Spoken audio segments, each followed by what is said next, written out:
அடுத்த சகோதரர் கேட்டிருக்கிறாங்க, ஒரு இறந்து போன மனிதன் நமக்காக துவா செய்வானா அப்படின்னு சொல்லி கேட்கிறாங்க.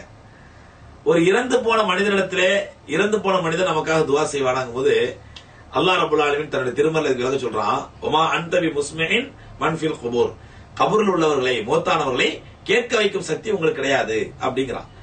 இப்போ இறந்து போனவங்க நமக்காண்டி துவா செய்வாங்கடா, முதல்ல புரிஞ்சுக்கணும், இறந்து போனவங்க அங்க உயிரோடு இருக்கிறாங்களா அல்ல உயிர் இல்லையா? உயிரோடு இருக்காங்க யார் என்றால் அல்லாஹ் சொல்றான், வலா தகூலு லிமன் யுக்தலு ஃபீ சபீலில்லாஹி அம்வாத் பல் அஹ்யா வலாக்கின் லா தஷ்உரூன்.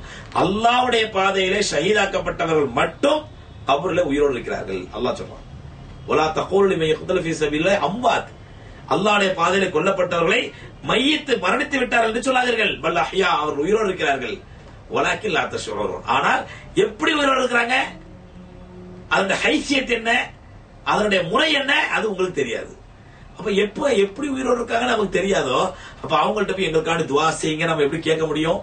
அப்படி பேசினா அவங்களுக்கு காது கேட்குமா? அல்லாஹ் சொல்றான், உமான் தபி முஸ்மே மன்ஃபில் குபூர், நபியே நீங்கள் ஒருபோதும் கபரில் உள்ளவர்களை கேட்க வைக்க முடியாது, கேட்க வைக்கும் சக்தி உங்களுக்கு கிடையாதுங்கிற அல்லாஹ்.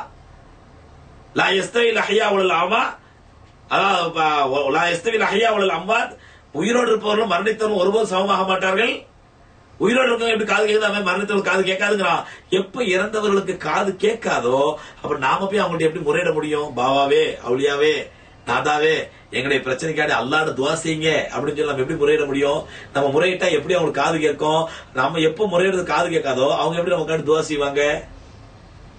கணித்தவர்களே, இறந்தவங்க நமக்காண்டி துவா செய்வாங்க, இறந்தவங்க நமக்காண்டி அல்லாஹ்ட்ட கேட்பாங்க என்பதெல்லாம் வீண் பிதற்றல். இதற்கு குர்ஆன்ல ஹதீஸ்ல எந்த விதமான ஆதாரம் கிடையாது.